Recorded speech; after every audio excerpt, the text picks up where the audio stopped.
Welcome to the Globe Food Equipment training session for the 3000 and 4000 series slicers. Topics of this training session include key components of the slicer, slicer installation, operating instructions, cleaning instructions, knife sharpening, slicer maintenance, and optional slicer accessories. The key component portion of this video is provided to help you become familiar with your Globe slicer.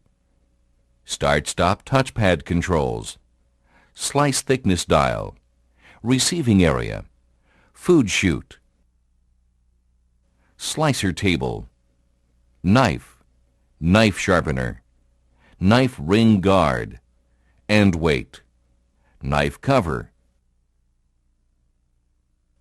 If you have not already installed your Globe slicer, refer to the owner's manual for the proper instructions.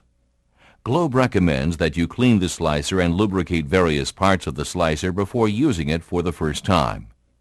Once the slicer has been cleaned and lubricated, plug the slicer into a properly grounded 3-prong outlet, and you're ready to begin slicing.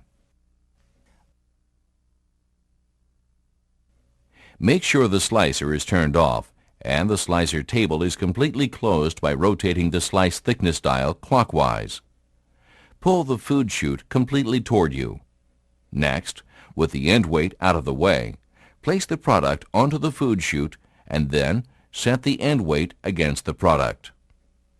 Rotate the slice thickness dial counterclockwise past the desired setting, then turn back to set the slice thickness.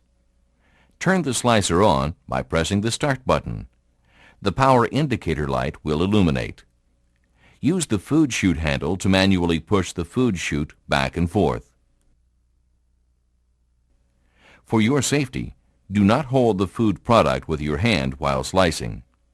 Also, do not catch the slices with your hand.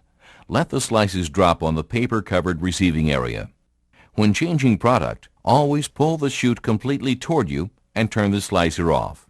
Close the slicer table by turning the slice thickness dial completely clockwise. Remove the product from the food chute.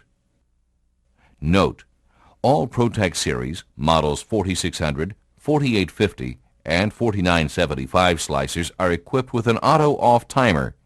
After 10 seconds with no food chute movement, the slicer will shut off. The slicer will not start unless the food chute is pulled all the way toward the operator as indicated by the flashing power indicator light. Your slicer must be thoroughly cleaned or sanitized after each day's operation. Do not hose down or pressure wash the slicer or any slicer parts. Never use a scrubber pad, steel wool, or any other abrasive material on the slicer. Never use a bleach-based cleaner, sodium hypochlorite, or sanitizer. Use a moist sponge or cloth to clean your slicer. Always be sure to wring out excess water before cleaning. To begin the cleaning procedure, be sure that the slicer is turned off and the slicer table is completely closed.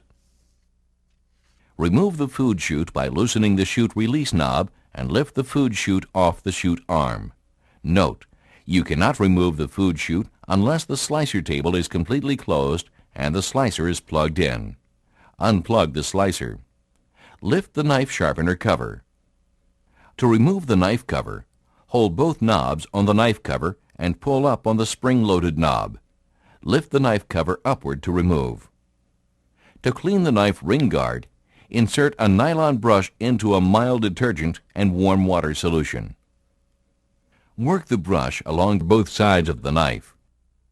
Repeat this procedure as necessary. When cleaning the knife, be certain you wring out the excess water from the sponge and carefully wipe from the center of the knife outward. Be certain you clean the back of the knife as well. To replace the cleaned and dried knife cover, align the notches of the knife cover with the knobs located on the knife ring guard. The top of the knife cover has a hole that fits over a pin at the top of the ring guard. Lower the knife sharpener cover. With the slicer table completely closed, wipe the slicer table off, beginning at the knife and pulling toward you. For your safety, never wipe the slicer table toward the knife. clean and wipe down the entire slicer. Manual slicers are equipped with a cleaning brace which raises the